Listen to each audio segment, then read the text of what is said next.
नमस्कार मित्रांनो, आज मी तुम्हाला सांगणार आहे की मी माझा पर्सनल स्टाईल कसा इम्प्रूव्ह केला आणि तुमच्या बरोबर अशा काही स्टोरीज पण शेअर करणार आहे ज्यांच्यामुळे तुम्हाला खूप हेल्प होईल। चला तर मग सुरू करूया। आपल्या ऑडियन्स मधल्या बऱ्याच मुलींच्या मला सतत कमेंट येत असतात। फॅशन, ग्रूमिंग, स्टाईल याबद्दल त्यांना बरीच क्युरियोसिटी आहे आणि स्पेशल त्यांच्यासाठी मी हा व्हिडिओ बनवते। तर मैत्रिणींनो बघा, स्टाईल इम्प्रूव्ह करताना मी सगळ्यात आधी माझ्या स्वतःचं सांगते। मी सगळ्यात आधी माझी ड्रेसिंग स्टाईल चेंज केली। कधी कधी असं होतं की काही जणांना स्पेसिफिक कपडे खूप छान दिसतात पण ते आपल्याला दिसत नाही।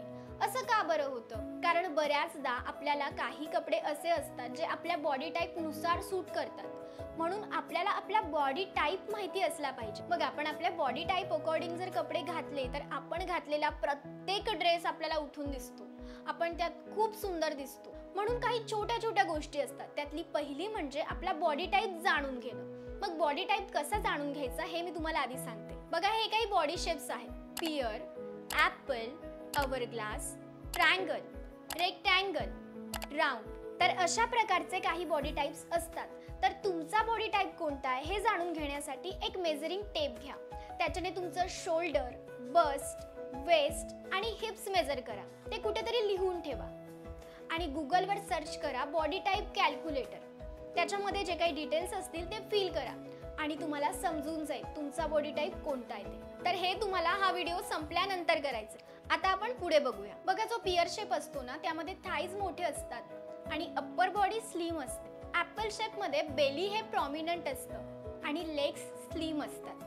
रेक्टँगल शेप मध्ये शोल्डर, वेस्ट, हिप्स हे सगळे एकसारखे असतात पण कर्व्स कमी असतात। अवरग्लास शेप मध्ये शोल्डर, बस्ट आणि हिप्स हे बॅलन्स असतात आणि वेस्ट ही कर्व असते। इन्व्हर्टेड ट्रायंगल शेप मध्ये आपले शोल्डर्स हे मोठे असतात आणि आपले जे काही पाय असतात ते स्लिम असतात। तर या बॉडी टाइप्स नुसार तुम्ही सर्च करू शकता की माझा हा बॉडी टाइप आहे, तर त्यानुसार मला कोणते कपडे चांगले दिसतील आणि त्यानुसार तुम्ही तुमचे कपडे घेतले तर तुम्हाला ते पूर्णपणे सूट होतील आणि तुम्ही त्यात खूप सुंदर दिसाल। आणि कपड्यांमध्ये अजून एक महत्त्वाची गोष्ट म्हणजे fit matters more than size. म्हणजे बऱ्याचदा आपण साईज बघून कपडे घेतो। सपोज मला 28 साईजची जीन्स लागते आणि मी तीच घेतली पण ती मला बरोबर होतच नाहीये, तर यापेक्षा आपण कधी कधी वेअर करून बघायचं। कधी कधी कपड्यांनुसार त्यांच्या साईज ह्या वेगवेगळ्या येतात। आता बऱ्याचदा ऑनलाईन कपडे मागवताना आपण एम साईज मागवली, एस साईज मागवली पण ती आपल्याला बरोबर होत नाही। एखादा कपडा आपल्याला लूजच होतो, मग अशा वेळी काय करायचं? त्याला अल्टर करायचं, त्याला व्यवस्थित फिटिंग करायची। जेव्हा आपण वेल फिटेड असे कपडे घालतो ना तेव्हा आपण अट्रॅक्टिव्ह दिसतो, म्हणून आपल्या स्वतःनुसार ते कपडे तशा पद्धतीने फिट करून घ्यायचे।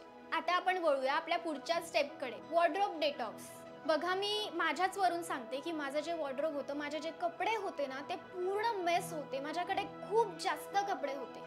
बऱ्याचदा असं बऱ्याच जणांबरोबर होतं, त्यांच्याकडे भरपूर कपडे असतात पण जेव्हाही त्यांना कुठे बाहेर जायचं असतं ना त्यांच्याकडे घालण्यासाठी काहीच नसतं। म्हणून म्हणतात ना बऱ्याचशा मुली की माझ्याकडे कपडेच नाहीयेत, आणि असतात मात्र खूप, पण त्यांना हेच कळत नाही की बाहेर जाताना त्यांना नेमकं घालायचं काय आहे। सोप्या भाषेत बऱ्याचशा मुलींकडे कपडे तर खूप असतात पण आउटफिट्स नसतात आणि बरेचसे कपडे आपल्याकडे असेही असतात जे आपण कधीही घालत नाही, मग ते असेच पडून असतात। आपल्याला वाटतं की मी घालणार आहे, पुढे घालणार आहे, पण आपण ते अजिबात कधी घालत नाही।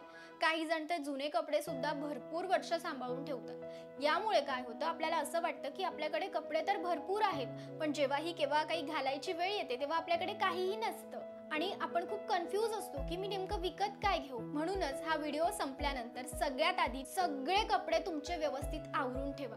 बघा, जे कपडे तुम्ही खरोखर अजिबात घालणारच नसाल ना त्यांच्यामध्ये जीव टाकणं बंद करा, त्यांना डोनेट करा, जे मी केलं होतं। नाहीतर तुम्ही त्यांना कुठेतरी एखाद्या बॉक्समध्ये भरून कुठेतरी ठेवून द्या आणि तुम्हाला ते जेव्हा लागतील तेव्हा ते तिथून काढा आणि इसेन्शियल्सवर फोकस करा। आता तुम्ही असे कपडे विकत घ्या ज्यांच्याने तुम्ही भरपूर आउटफिट्स बनवू शकता आणि जे ट्रेंडी सुद्धा असतील, जसं की good fitting jeans, white shirts, neutral कलरचे टॉप्स। यामुळे मिक्स आणि मॅच करणं खूप इझी होतं। जेव्हाही तुम्ही काही खरेदी कराल तेव्हा विचार करा की सपोज तुम्ही एखादं टॉप घेताय तर याच्या खाली मला कुठली जीन्स वेअर करायची आहे। असं नाही की त्याच्या खाली मला घालताच येणार नाहीये आणि ते माझ्याकडे आता अवेलेबलच नाहीये, मग ते असंच पडून असतं। तर असं फक्त कपडे गोळा करू नका, आउटफिट तयार करा। असं केल्यावर तुम्हाला एव्हरीडे आउटफिट तयार करणं खूप इझी होईल आणि तुम्ही नवनवीन कपडे घ्यायला मोकळे व्हाल। तुम्हाला कोणी बोलणारही नाही की तुझ्याकडे किती कपडे आहेत बाई, किती घेतेस। आता आपला पुढचा पॉइंट म्हणजे ग्रूमिंग. बघा, आउटफिट कितीही चांगला असला पण ग्रूमिंग नसेल ना तर लुक कुठेतरी कम्प्लीट वाटत नाही. म्हणून मी सुद्धा बेसिक ग्रूमिंग रुटीन फॉलो करायला सुरुवात केली. म्हणजे आपले आयब्रोज व्यवस्थित ठेवणं, 15-20 दिवसात त्यांना व्यवस्थित ट्रिम करणं, नीट हेअरस्टाईल ठेवणं जी आपल्याला सूट करेल. बऱ्याचदा मुलींना मोठे केस आवडतात पण ते खालून अगदी पातळ झालेले असतात, जे अजिबात चांगले दिसत नाही, तरी सुद्धा ते त्यांचे केस कापत नाही. मला माहितीये की आपल्या मुलींचा आपल्या केसांमध्ये किती जीव असतो, म्हणूनच त्यांची काळजी घ्या. त्यांना न कापणं हे सोल्युशन नाहीये, त्यांची काळजी घेणं हे सोल्युशन आहे. आणि त्यासाठी कधी कधी त्यांना कापणंच योग्य असतं. म्हणून एखादा चांगला जो तुम्हाला सूट करेल असा हेअर कट करा. नेल्स तुमचे क्लीन ठेवा, हलकासा परफ्यूम वापरा. हे छोटे डिटेल्स तुमच्या ओव्हरऑल लुकला 100% एनहान्स करतात. आता पुढचा महत्त्वाचा पॉइंट, कम्फर्ट आणि कॉन्फिडन्स.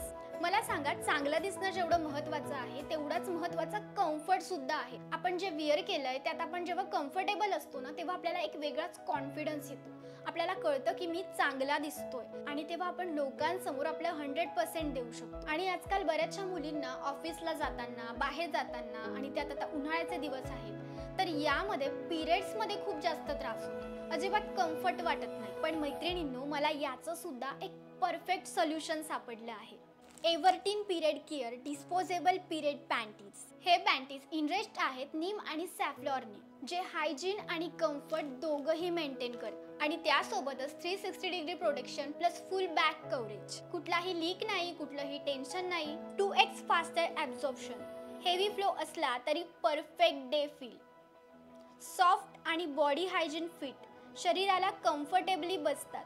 स्किन फ्रेंडली, पोस्टपार्टम केअरसाठी सुद्धा परफेक्ट. आणि हे ML, XL या सगळ्या साईजमध्ये अवेलेबल आहे. पॅक ऑफ 10 म्हणजे हॅसल फ्री पिरियड्स. यामुळे आपण कुठेही कॉन्फिडेंटली मूव्ह करू शकतो. याचं टॉप लेअर अगदी जेंटल आहे आणि हे पूर्णपणे स्ट्रेचेबल सुद्धा आहे. यामुळे कुठलंही इन्फेक्शन सुद्धा आपल्याला होत नाही. या डिस्पोजल पॅन्टीज मध्ये ॲडव्हान्स वेटनेस लॉक टेक्नॉलॉजी आहे, ज्यामुळे ओलावा आतच लॉक होतो. आतल्या ब्रीदेबल 3 लेअर कपड्यामुळे इचिंग आणि इरिटेशन अजिबात होत नाही. 360 डिग्री कव्हरेज असल्यामुळे दिवसा असो वा रात्री डाग धब्बे पूर्ण गायब.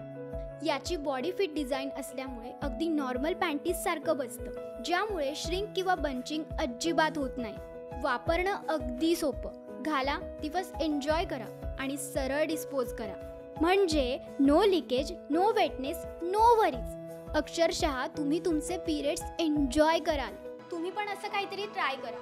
तुमच्या स्टाईल बरोबर कॉम्प्रोमाइज करू नका. चला आता बघूया आपला नेक्स्ट पॉइंट. माझ्या जर्नीमध्ये अजून एक महत्त्वाचा फॅक्टर होता, तो म्हणजे एक्सपेरिमेंट्स करणं. आपल्या आउटफिट सोबत, आपण आपल्या स्टाईल सोबत, आपल्या ॲसेसरीज बरोबर new colours, new outfits, new accessories try करून बघा. बऱ्याचदा आपण जे सतत घालतो ना त्यातच आपण कम्फर्टेबल असतो. आपण कधीही वेगळं ट्राय करत नाही.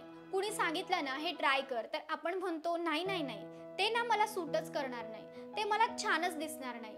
पण असं म्हणू नका. एकदा ट्राय करून बघा. एकदा आपण काहीतरी वेगळं घातलं ना की आपण आपल्या ओव्हरऑल लुकमध्ये खूप बराचसा फरक पडतो. आपण अचानक खूप चांगले दिसायला लागतो. बघा, तुम्ही मला सुद्धा बघितलं असेल. माझ्या आधीच्या व्हिडिओमध्ये माझा जो लुक होता आणि आताच्या व्हिडिओमध्ये जो लुक आहे त्यामध्ये बराच फरक आलाय. याचं कारण हेच आहे, मी एक्सपेरिमेंट करत गेले. फ्लो सोबत जा. बऱ्याच नवीन गोष्टी आल्या आहेत मार्केटमध्ये, त्यांना ट्राय करून बघा. मी तुम्हाला असं नाही सांगत आहे की तुमचं कम्फर्ट झोन सोडून तुम्ही काहीही ट्राय करा, पण ज्या गोष्टी आपण करू शकतो, छान छान गोष्टी, छोट्या छोट्या ॲसेसरीज आपण आपल्या रुटीनमध्ये ॲड करू शकतो. वेगळ्या प्रकारचे ॲड करू शकतो. एखाद्या लग्नात गेलो, फंक्शनमध्ये गेलो की सतत तेच आपण जे घालतो ते सोडून काहीतरी नवीन ट्राय करू शकतो. मलाही सुरुवातीला हे थोडं कठीण गेलेलं, पण जसं मी ट्राय करत गेली मला कॉम्प्लिमेंट्स येत गेल्या आणि मी हळूहळू बदल करत गेले. So don't be afraid to try something new.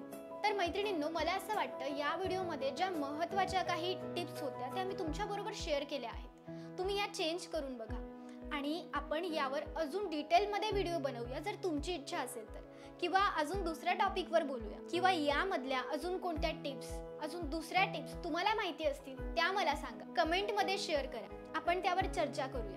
आणि या सगळ्या गोष्टींमध्ये सगळ्यात महत्त्वाचं म्हणजे कॉन्फिडंट राहणं. कुठेही गेलात तरी कॉन्फिडंट राहा. जेव्हा आपण कॉन्फिडंट असतो ना तेव्हा आपण सगळ्यात जास्त सुंदर दिसतो.